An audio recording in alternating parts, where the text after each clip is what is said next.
ჩემ ამბავს ისეთი სენსაციური ამბავი მოხდა, რომ აი მეც ისე დავიჭერებდი, რაღაც ეჭვის თვალით შევხედავდი, მაგრამ ნუ ფაქტია და იურმალიდან ჩამომიყვანეს. რატომ არა იყვანეს ბავშვი საქართველოდან? იმიტომ რომ გავიაზრე ის მომენტი, რომ სისხლი და ხორცი მყავს მხოლოდ ერთადერთი შვილი. ერთადერთი ადამიანი მთელ მსოფლიოში, რომელსაც ვიცნობ. გაიგე შენ. გვარი გავიგე რა გვარი ჩემი, ხარ? ალექსანდერსი. ღირდა? რა თქმა უნდა. რას ლაპარაკობ, ღირდა, ჯერ მარტო დავიპოვე. 13 წლის რო ვიყავი, მითხრა ერთმა კეთილის მსურველმა, რომ აყვანილი ხარო. რო გავიგე, ანუ სიცოცხლეშივე დედა დავაფასე. იქ რო ჩავალ, აუცილებლად, საფლავზე მაინც მივალ, იმიტომ რომ, რა ვიცი, ცხოვრება მაჩუქა ადამიანმა. სანტა-ბარბარას ყვები, ოღონდ არ მჯერა.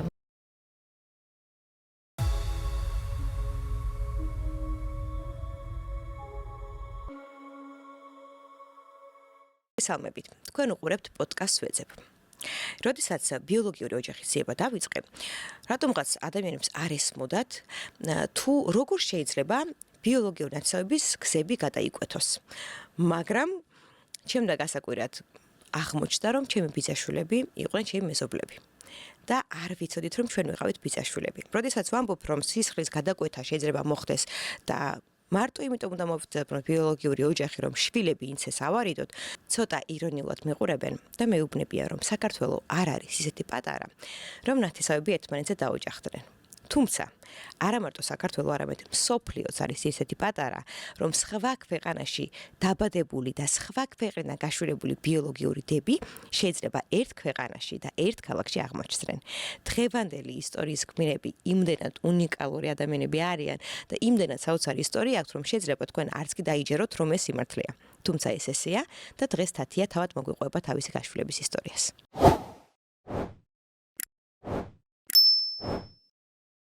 პოდკასტის სპონსორია ირინი თრეველი, რომელიც არის სახმელეთო, საცალო და კომერციული ტვირთის გადამზიდი კომპანია. ირინი თრეველის საშუალებით ამანათის გაგზავნა შეგიძლიათ ევროპის არაერთ ქვეყანაში: საბერძნეთში, ესპანეთში, საფრანგეთში, გერმანიაში, იტალიაში, ბელგიაში და ასე შემდეგ. კომპანიას 40 ოფისი აქვს საქართველოს ყველა ქალაქსა და რეგიონში.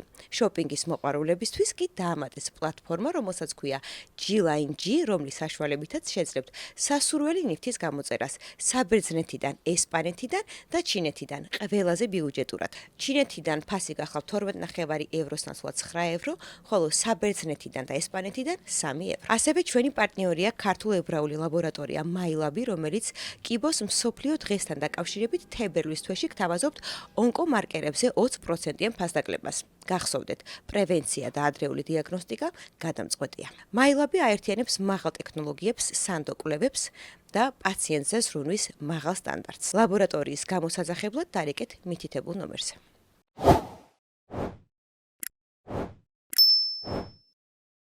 თათია, პირველ რიგში მადლობა სტუმრობისთვის და მადლობა, რომ შენ საოცარ ისტორიას გვიზიარებ. და აუცილებლად უნდა აღვნიშნო ერთი ფაქტი. როდესაც ჯგუფი ვეძებ იყო ახალი შექმნილი და ადამიანები თავის ისტორიებს წერდნენ, ვიღაცები მაინც გვიკომენტარებდნენ, რომ ეს ისტორია მოგონილია, იმიტომ რომ ჯგუფის რეიტინგი უნდა რომ აიწიოს. თქვენ თვითონ იგონებთ ამ ისტორიებს და შეიძლება ხა შენ ისტორიაზეც ვიღაცა მიფიქროს, რომ მოგონილია, იმიტომ რომ ისეთი ამბავი გადაგხდა თავს, რომ მართლა ცოტა დაუჯერებელია რა. ნამდვილად, აი, ჩემ ამბავს ისეთი სენსაციური ამბავი მოხდა, რომ აი მეც ისე დავიჭერებდი, რაღაც ეჭვის თვალით შევხედავდი, მაგრამ ნუ ფაქტია და რა ვიცი, ვარ უბედნიერესი. თავიდან დავიწყოთ. როდესაც გაიგე, რომ აყვანილი იყავი. შენ ისტორიაში ყველაზე საინტერესო, ერთ-ერთი ყველაზე საინტერესო ის არის, რომ შენ ყავს ორი უფროსი ძმა, რომელიც არის ბიოლოგიური, შენი მშობლების ბიოლოგიური შვილები არიან. რას ამბობენ შენი მშობლები, რატომ მივიდნენ გადაწყვეტილებამდე, რომ მესამე, ხდება რომ პირველი შვილი აყავთ და მე უჩნდებათ მეორე, მესამე, მეოთხე. და შენ შემთხვევაში პირიქით მოხდა და როგორ მივიდნენ მშობლები ამ გადაწყვეტილებამდე? მოკლედ, ესეთი ისტორია იყო, რომ აი სანამ დავიბადებოდი, გავჩნდებოდი, მე მყავს ორი უფროსი ძმა, დედაჩემს ორი შვილი, ბიჭი, რომლებიც არიან 12 და 13 წლის ჩემზე უფროსები და დედაჩემს რაღაცა ოპერაცია გადახდა, გაიკეთა და მოკლედ მეტი შვილი ვეღარ ეყოლებოდა და ოცნება ქონდა გოგო. გოგო მინდა, ნუ აი გადარეული იყო, ეს წლების მერეც არ გაუვიდა და მოკლედ ვინც ამიყვანა, ჩემმა დედამ და მამამ გადაწყვიტეს გოგოს აყვანა. და ამიყვანეს მე საიდან? ნაბოლარა. იურმალიდან ჩამომიყვანეს. რატომ არა იყვანეს ბავშვი საქართველოდან? ვინაიდან მამაჩემს ჰქონდა მივლინება უწევდა იურმალაში, ბალტიისპირეთში და თან თქვა, რომ ანუ მაინც გოგოს აყვანა გვინდა და სისხლის შეჯვარება და რაღაცები რო არ მომხდარიყო, ანუ მაგ კუთხით. და ჩამომიყვანეს იქედან. ამ ამბავში გასაოცარი ფაქტი ის არის, რომ შენი ძმებიც წასულები იყვნენ შემშობლებთან ერთად, შენ წამოსაყვანად. მთელი ოჯახი. ბებია ჩემიც. ყველა. აბსოლუტურად ყველა. და ძმებმა იცოდნენ, რომ მაყვანილი იყავი. კი. მაგრამ ვერ გეუბნებოდნენ. ხო, არ მეუბნებოდნენ, იმიტომ რომ დედაჩემს არ უნდოდა კატეგორიულად, რომ ეს გამეგო და მცოდნოდა და პრინციპში მეც არ გამჩენია რაღაცა იჭვი, იმიტომ რომ ყველაზე მეტად უყვარდი პირიქით რაღაც დონეზე მეგონა რომ ყველაზე საყვარელი შვილი მე ვიყავი ვინაიდან გოგო ვარ და ნაბოლა. აი ესე. მე უნდა მოვყვე უცებოთ ისტორია, როდესაც შენ იპოვე შენი ბიოლოგიური ოჯახი, რომ გელაპარაკო დედას რომ ველაპარაკე მე დედაშენს, მე ვტიროდი. იმიტომ რომ ისე ყვებოდა შენ ისტორიას და ისე გვიხსნიდა ყველას რომ აი ყველაზე უფრო მეტად ეს შვილი მიყვარს. და ვათამამებდით, აი არასდროს არ გიგრძნია განსხვავება, ხო? პირიქით და დღემდე აი ჩემი შვილი, ანუ ყველაზე საყვარელი შვილია დედაჩემისთვის, აი გიოს გარეშე ცხოვრება არ შეუძლია. რატო ესე? აი არ ვიცი. აი ესე სამი თვიდან ეხა დედაჩემი როგორც ამბობს, მუცელში არავის არ უყვარსო. აი ესე. ხო და ამაგია რა ყველაფერი. პრაქტიკულად მე გამზარდა სამი თვის ასაკიდან და შევაყვარე თავი. სამი თვის იყავი, როდესაც წამოგიყვანეს? აი რომ ჩავიდნენ იქ რა სიტუაცია დახვდათ, რა უთხრეს ბავშვთა სახლში? ინფორმაცია თუ მიაწოდეს ბიოლოგიურ მშობლებზე? არა, არეულად მიაწოდეს ყველაფერი, ანუ უბრალოდ უთხრეს, რომ ძალიან კარგი გენეტიკა აქვსო, ანუ გამყიდეს იქედან. ბავშვთა სახლიდან, კი მეძებდნენ, ანუ რაღაც სხვადასხვა ქალაქებში იყვნენ, ანუ ესტონეთშიც მეძებდნენ, რაღაც სამ ქალაქში ვიყავითო, მოკლედო და ბოლო-ბოლო ამ ბავშვთა სახლში კონკრეტულში რომ მივედითო, ბიჭები მოგვეწონა, გოგოები არ მოგწონდაო. რაღაც ხო გული უნდა მიგივიდეს ეთყობა, ხო? ბუნებრივია და ანუ რომ აქედანაც ამ ბავშვთა სახლიდან რომ მოდიოდნენ, ანუ დირექტორი გამოვიდა და მეო თქვენთვის მყავსო, კარგი გოგო, კარგი გენეტიკის გოგო და დირექტორის კაბინეტში ვყავდი მე. რატო? აი რაღაც ცალკე, კარგი, გასაყიდი ბავშვი ვიყავი რაღაცნაირად ეთყობა, არ ვიცი.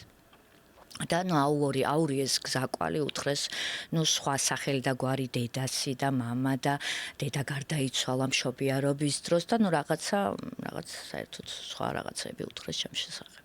ამ დროს დედა ცოცხალი იყო. მაშინ ჯერ კიდევ ცოცხალი იყო. შენ როგორ გაიგე რომ იყავი აყვანილი? მე ეხა არავის არ გავარ საერთოდ. ოჯახში ხო ვაკვირდებოდი რაღაცა არც ხასიათითაც არავის არ გავარ. ხო და ანუ პატარა რო ვიყავი, ჩემთვის ნათქვამი აქვს. ანუ 13 წლის რო ვიყავი, მითხრა ერთმა კეთილის მსურველმა, რომ აყვანილი ხარო. მთელი ღამე არ მეძინა, ეხა გარდატეხის ასაკი მოგეხსენება. ვიფიქრე, მაგრამ მე ვიფიქრე ის, რომ ეხა ორი ძმა მყავს და ეხა რა სისულელია და დავმშვიდი რაღაცა. რა მიამიყვანდნენ მესამეს? მერე წლები გავიდა 8 წლის წინ. ბევრი წელი გავიდა, ანუ და 8 წლის წინ დავკარგე პირადობა აიდი ბარათი. ხო და აღმოჩნდა ბევრი რო არ გავაგზავნო, აღმოჩნდა ისე რომ მივედი წლები მქონდა შეცვლილი. სხვა წელით. ანუ ვარ ნოემბერში 77 წლის დაბადებული და მქონდა რო ჩამომიყვანეს ალბათ 78, ანუ 3 თვე რა, ზუსტად ეგრე გამოდის რა მოკლედ. და მან უკვე საბოლოოდ მიხვდი. და ხა ამას საქში ხო 39 წლისაც საქში რომ მიხვალ და წლები უნდა და დაბადების დღე აბა როდის მაგ ვეკითხებოდი, შოკში ვიყავი, მაგრამ რაღაც ეგრევე მივხვდი რომ ეგ ამბავი იყო, იმიტომ რომ მაინც რაღაც სულ მეგონა რა, რომ აყვანილი ვიყავი და ეჭვი სულ მქონდა მაინც. ხო და დედასთან რომ მივედი, დავისვე, ესე უთხარ, მეთქი ხა დედიკო არაფერზე არ ინერვიულობ, კოცნე ესე მხარზე. ყვავილებიც მიუტანე, მეთქი უბრალოდ სიმართლე მითხარი, 21 ნოემბერი 77 წელი რა არის, თქო და ესე თავი დახავა და ცრემლები წამოვიდა. და მე მომიყვა ყველაფერი. რაო? მომიყვარო აი ესეო ვიყავითო მეო ჩემი ძმები მთელი ოჯახიო წასულებიო ესე იყო მეო გოგო მინდოდაო და აგიყვანეო და ავიციო შენო არი ფიქრო ყველაზე მეტად შენ მიყვარდიო სულო და ნუ მოკლედ და რატომ არ გეუბნებოდი ამდენი ხანი?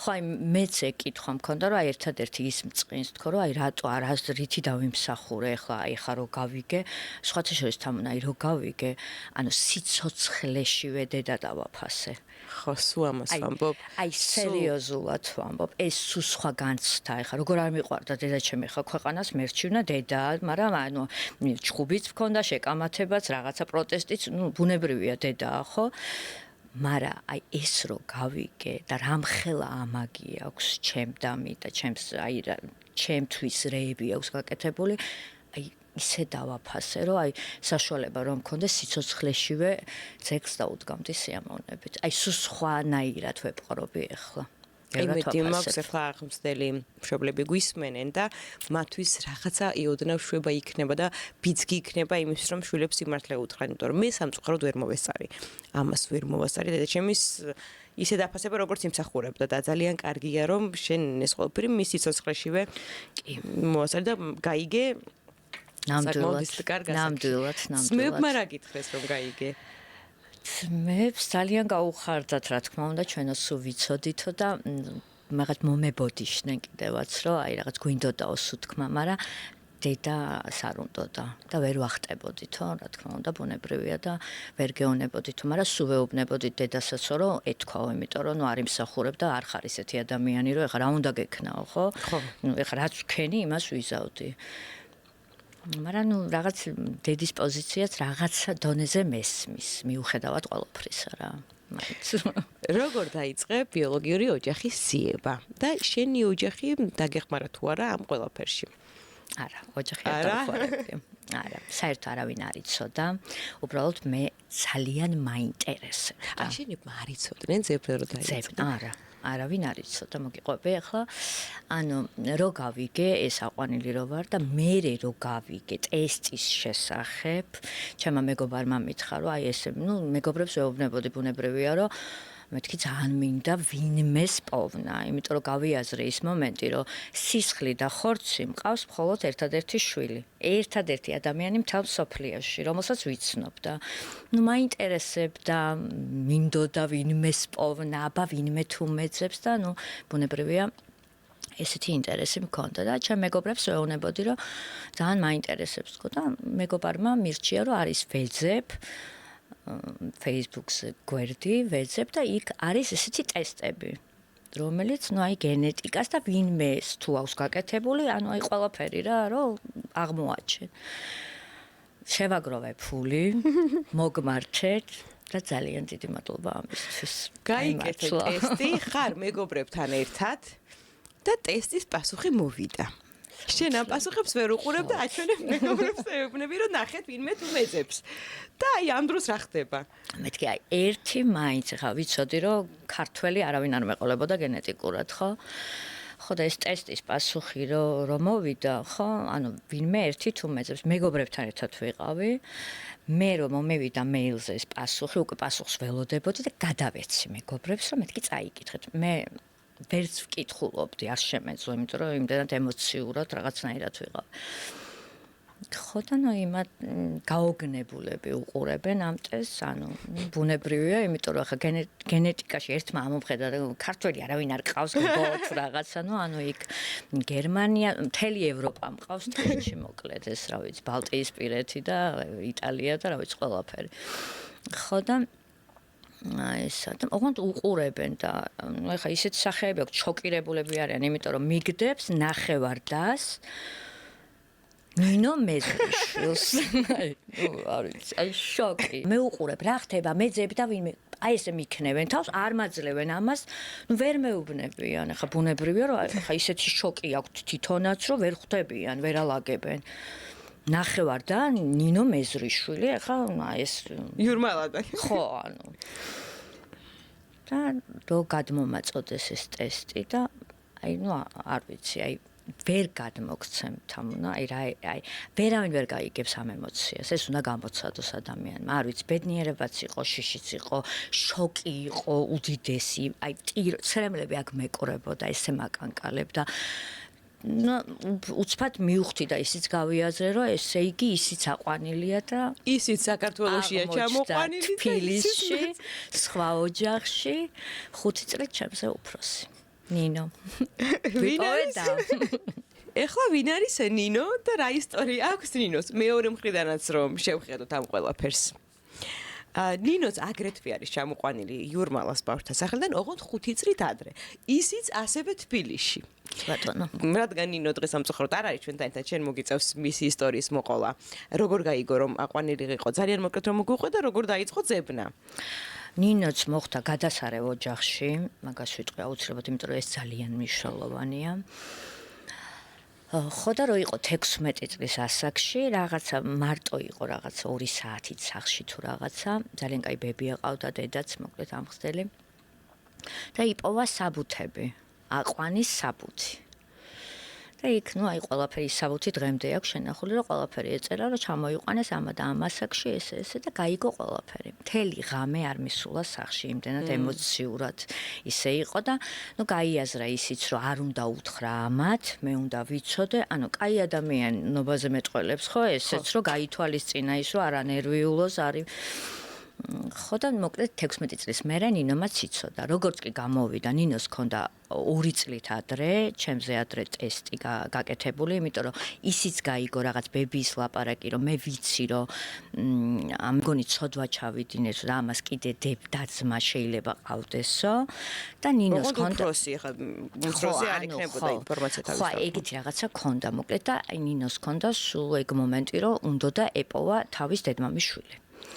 და როგორც კი ტესტის ამბავი გაიგო და გაიგო ჩემზე 2 წლით ადრე გაიკეთა სადღაც, გაიკეთა ეს ტესტი, იპოვა იურმალაში ბიძა იპოვა, დიშვილი იპოვა ჩვენი, რაღაც ნათესავები, ყველაფერი მზად დამახვედრა ფაქტიურად.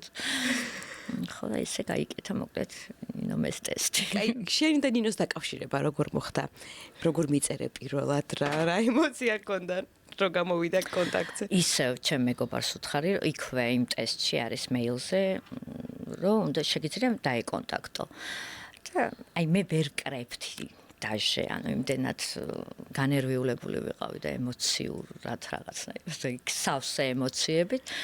მიწერე მეთქი რა, რომ ნახე ტესტი და მე ვარ შენი და მინდა შენი გაცნობა თუ რაღაც არც მახსოვს რა მიწერეს. ეგრევე მიპასუხა 15 წუთში, ეძინა ღამე იყო ღამის საათები და მოკლედ რაღაც გაიღვიძა, არ ვიცი რატო გაიღვიძა და მომწერა, ხო აი რაღაცა ეტყობა რა. ხო და მომწერა ეგრევე Facebook-ით ვიდეო კოლით დაუკავშირდით ერთმანეთს, მაგრამ საოცარი დაკავშირება იყო, აი სულ ვტიროდით. აი ესე ვიჯექით და ვტიროდით. აი უსიტყვოდ. ერთადერთი მოვილაპარაკეთ, რომ მეორე დღეს ქაშვეთის ეკლესიასთან 10 საათზე უნდა შევხვედროდით. ბუნებრივია, არც ნინოს არ ეძინა მთელი ღამე და არც მე.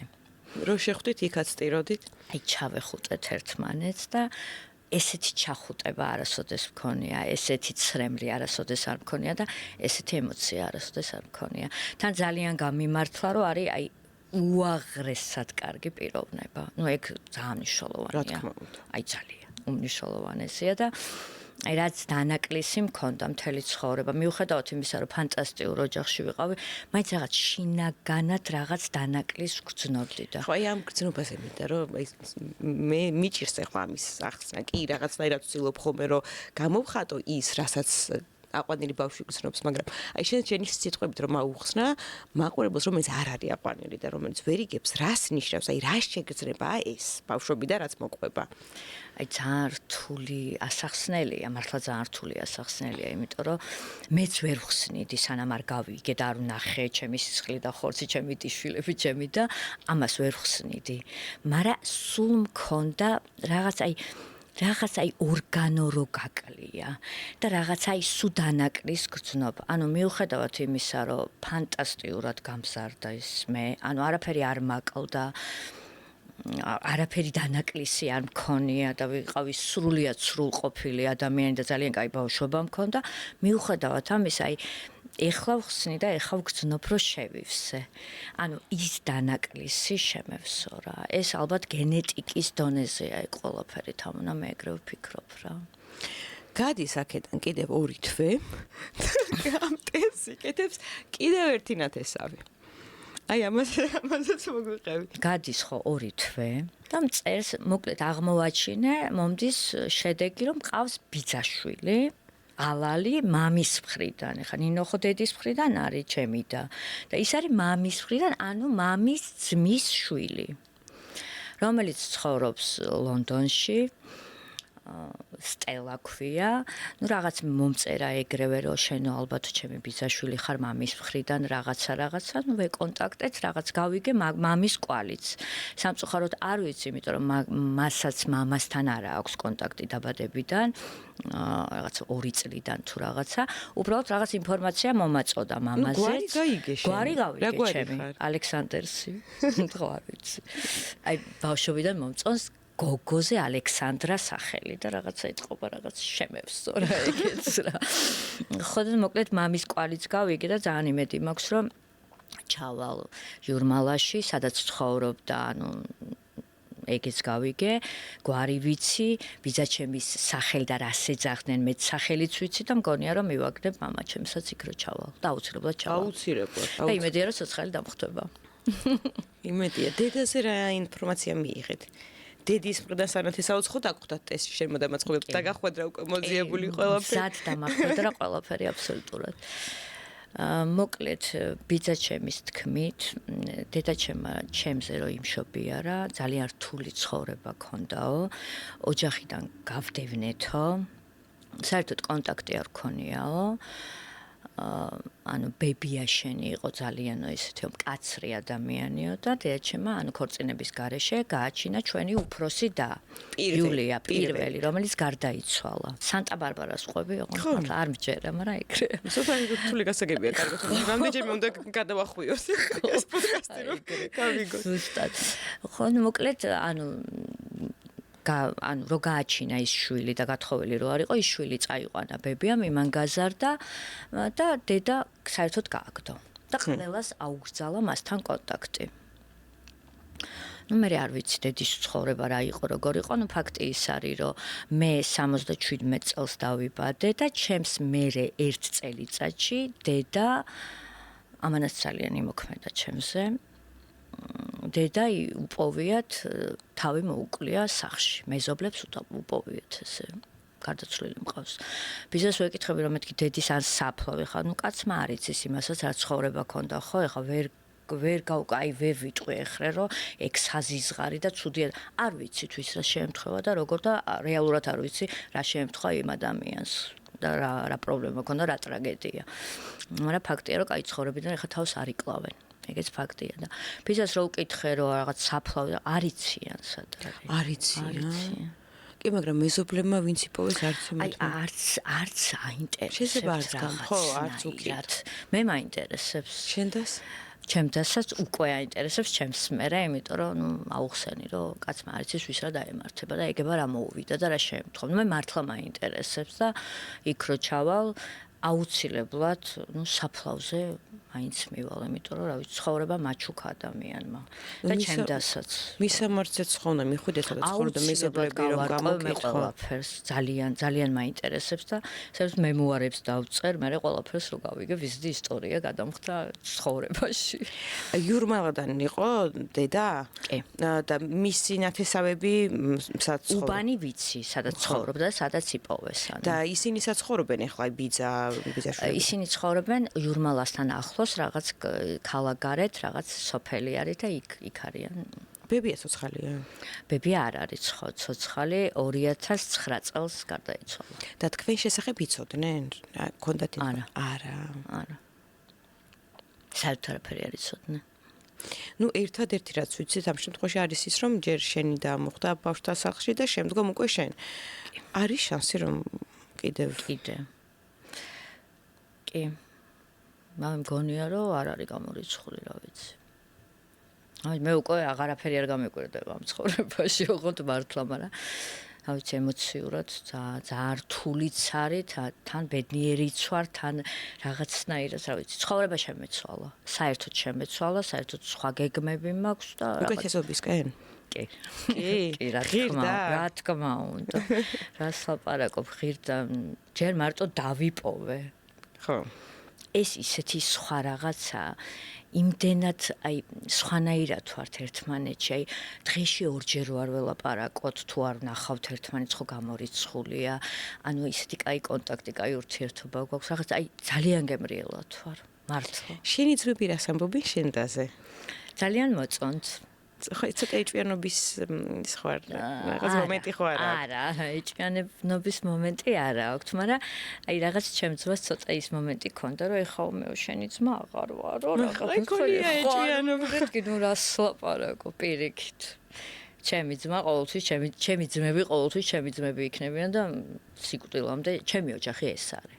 და მე თბილისელი გოგო ვარ და ქართველი ვარ, რა თქმა უნდა, ბუნებრივია, მაგრამ ადამიანი ვარ და მაინტერესებს ეგ ყველაფერი და არ მინდა ისე რომ მოვკვდე რომ ეგ ყველაფერი არ გავარკვიო. არა, გაარკვევა აუცილებლად. თან მე მაინტერესებს შენმა და მამამისის მხარე თუ იპოვა, ანუ წარმომავლობა ერთ და იგივე გააქვთ? მამა? არა. არა? არა. ანუ მამის მხრიდან ნინოს აქვს რაღაც ისეთი, ანუ არა. მამა სხვადასხვა ყავს. ანუ დედის მხრიდან ყველაფერი ემთხვევა. არა, წარმომავლობას კითხულობ, ანუ შენი წარმომავლობა მამის მხარე და ნინოს წარმომავლობა მამის მხარე ერთ და იგივე, ანუ შეიძლება რომ მამამისიც იურმალადან იყოს? კი. ხო, წარმომავლობა ხო, მაგრამ იმას უფრო კიდე რუსის სისხლიც აქვს, რაღაც პროცენტები და რაღაცები არის, მოკლედ. ხო, მაგრამ ნუ იურმალადან არის ფაქტია, მაგრამ მამამისის კვალზე ნინოს საერთოდ ვერ გავიდა. ერთი ვიღაც ვიპოვეო, მამა ჩემის მხრიდანო, რომელმაც ტესტი გაიკეთა, არისო ამერიკაშიო, მივწერეო და საერთოდ არ უპასუხია იმას. რა ცუდია. ძალიან ცუდი. ეხლა მითხარი შენ სამომავლო გეგმებზე. კი არ გინდა ამ თემაზე ჯერ საუბარი, მაგრამ უნდა შეგიჩიშხინო აუცილებლად, იმიტომ რომ ვიცი რომ ეხლა ხალხი რო ნახავს და შენ რომ მოგწერენ ამ თემაზე, მერე იძულებული იქნები რომ გააკეთო ის რაზეც ვიცაუბრეთ. კი. მოკლედ, ჩვენ მე და ნინუცას ყავს კიდე ერთი ბიძაშვილი, ოღონდ ცოტა შორეული ბიძაშვილი, ანუ ბებიის დედა იყო საერთო ჩვენი. და მას ძალიან აინტერესებს ეს ტესტი გაკეთებული აქვს და ეს გენეტიკური რაღაც ხე აქვს შექმნილი და მოკლედ ძალიან ჩაფლულია ამ ამბავში, ცხოვრობს გერმანიაში და ძალიან კარგი პიროვნებაა, ძალიან გვეხმარება მე და ნინუცას ყველაფერში. და იმან მითხრა ესეთი რაღაცა, რომ მეო ძალიან ბევრიო გავიგეო, რომ იმ პერიოდში, აი 80-იან წლებში ძალიან მოდაში იყო და პოპულარული იყო, აი ბალტიისპირეთიდან ჩამოყავდათ ბავშვები საქართველოში. რა რაოდენობაზეა დაახლოებით ლაპარაკი? ძალიან ბევრი რა. აი მართლა ძალიან ბევრია ჩამოყალილი. აი მეც ვიცი ჩემს ირგვლივ ერთი 10 ოჯახი. რომელსაც ჩამოყვანილი ყავს. ხა ბუნებრივია მე არაფერს არ ვიტყვი, მაგრამ რა თქმა უნდა, მაგრამ ზუსტად ვიცი, ხა იმას აქში ვარ, ხა ადამიანი 40 წელს გადაშორებული რო ხარ, გაინტერესებს და მე როგორი ბედნიერებაც მომცა ამ ყველაფერმა, რაღაც ყველას მინდა რომ რატომაც არა, ყველამ უნდა გაიგოს მგონია. რომ დანაკლისი არ ქონდეს ადამიანს და რაღაც თავის შესახებ ყველაფერი იცოდეს. ბოლო-ბოლო, რავი, დაბადების თარიღი, სახელი, გვარი, ხვდები, ანუ ძალიან მნიშვნელოვანია, იმიტომ რომ ცხოვრებაზე ძალიან მოქმედებს, აი თუნდაც სახელის შეცვლაც, რასაც დაგარქმევენ, მე რო უცვლიან ადამიანს, ცხოვრებაზე მოქმედებს ეს ყველაფერი და არ მოქმედებს კარგად.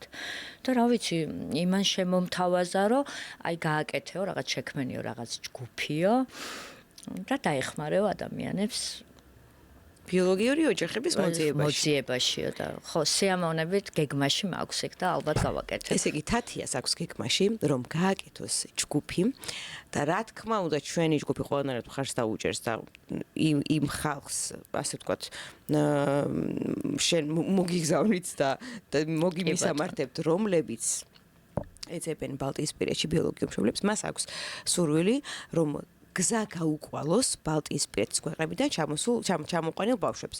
პირველ რიგში ახლა შენ მიდიხარ, უნდა აიყვანო ადვოკატი და გაარკვიო როგორ ხდება ბიოლოგიური ოჯახის მოძიება საქართველოს ფარგლებს გარეთ, რომ გქონდეს უკვე ინფორმაცია ეს ყველაფერი როგორ შეიძლება რომ გაკეთდეს. და მერე უკვე შენ გამოცდილებას გაუზიარებ, ან ადვოკატს მიახმარა, შენ იქნები მათი რაღაცა ხიდი, ასე ვთქვათ, ბავშვთა სახლებთან. ეს ძალიან მნიშვნელოვანია, იმიტომ რომ საქართველოში მსგავსი ჯგუფი არ არის. ჩვენ ძალიან გვიჭირს. თუ ტესტი არ გაიგეთ ან კონკრეტულად არ იცის სახელი და კვერი ძალიან გვიჭირს ასე მოძიება ბალტიისპირეთში. და შენ იქნები ის ადამიანი, რომელიც საკუთარი ისტორიიდან გამომდინარე, პრაქტიკიდან გამომდინარე, რა თქმა უნდა. ამ ბავშვებს შენ კი იცი, მაგრამ ეს ხო ხვდები ახლა რამხელა მადლია და როგორ დაეხმარები ამ ბავშვებს. ამიტომაც გაძალებ. არა, დაძალება არ მჭირდება, მართლა გავაკეთებ. უბრალოდ ახლა ჯერ იდეით და გეგმის დონეზე მაქვს, მაგრამ რაღაცა ნაბიჯები მე თვითონ უნდა დავდგარო, მე შევძლო დახმარების გაწევა, რა თქმა უნდა. როგორც კი გაივლი პრაქტიკას და ეს როდის აპირებს წასვლას და მოძიებას? აი, ახლა რაღაც პასუხებს ველოდებით. შენიდაც მოდის? რა თქმა უნდა. ყველაფერს ერთად გავაკეთებთ, აწი აღარ დავკარგავთ ერთმანეთს. თუ იქნებით ცხოვრების ბოლომდე ერთად. კი. ჩვენ პოდკასტს აქვს ესეთი რაღაც წესი, გვანცამ შეიმუშავა ჩვენ პროდიუსერმა. და ჩვენ სტუმრებს როლს ვუცვლი. ანუ შენ შეგეძლია დამისვა ის კითხვები, რომელზეც პასუხი ჯერჯერობით არ მოგისმენია, არც პოდკასტში, არც შენ ინტერვიუში და ანუ არც არ გაგიგია. რაც გაინტერესებს. რა ვიცი, პრინციპში კითხვა არ მაქვს ახლა ესე რომ გითხრა. უბრალოდ აი მინდა მადლიერება გამოვხატო და აი ძალიან დიდი მადლობა გითხრა შენ და შენ ჯგუფს, რომ აი ესეთ საოცარ საქმეს აკეთებთ და მეც თუ რაღაცნაირად ხალხს დავეხმარები, ვიქნები ძალიან ბედნიერი. და უბრალოდ მადლობას გიხდი აი ყველას მაგივრად და ხალხო აი აუცილებლად აი ყველაზე ცოტა ტესტი გაიგეთეთ. მართლა საინტერესოა, თუნდაც არ გაქვთ ეჭვი რომ აყვანილი გახართ. უბრალოდ საინტერესოა წარმომავლობა თქვენი. მართლა საინტერესოა, ხო აი ან ეგება ვინმე გეძებთ ან რაღაცა. მართლა ძალიან კაია და ძალიან მნიშვნელოვან რაღაცას აკეთებთ თქვენ და უბრალოდ კითხვა არა, მაგრამ ძალიან მადლობას გიხდი. ძალიან დიდ მადლობას გიხდი. შენ და აქვე ჩემის მხრივ არ მინდა რომ ამაგი დაუკარგო და მართლა ძალიან დიდ მადლობა მინდა უთხრა ნუკი კოშკერიშვილს, რომელმაც მართლა დამაცალა, რომ გამეკეთებინა გენეტიკური ტესტი.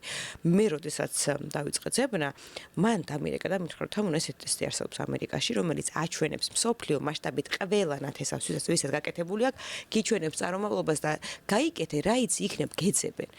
და მეთქი ახლა ამ გოგო ამერიკაში გაიკეთა, ახლა იქ საქართველოს ფარგლებს გარეთ ყველა იკეთებს, მიღებული პრაქტიკა და ნუ მეთქი, რა ვიცი, ახლა იქ გონია რომ აქაც ვიღაცა გაიკეთებს და აქაც ვიღაც მეძებს. და არ 4 წელი არ მქონდა გაკეთებული. აი, ხო სამიხა ჩემგან ხო დაუჯერებელია. მადლობა, ნუკის მართლა. მე ჩამოფრინდა საქართველოში და მე უკვე რომ ნახე, მე მან აი დამაცალა, რომ გოგო რა გაგიხდა $100, რა გაგიხდა გაიკეთეთ. გავიკეთე ტესტი. ახლოსავე არავინ არ მომევიდა და იქიდან უკვე 4 წლის მერე ჩემმა ბიძაშვილმა გაიკეთა გენეტიკური ტესტი. ნიამ სრულიად შემთხვევით უბრალოდ ინტერესის გამო. აი რამხელა რაღაცას აკეთებს ეს ტესტი, ხო? ხო. ანუ აი რამხელა ემოცია და რამდენ კითხვაზე პასუხი მოგცა.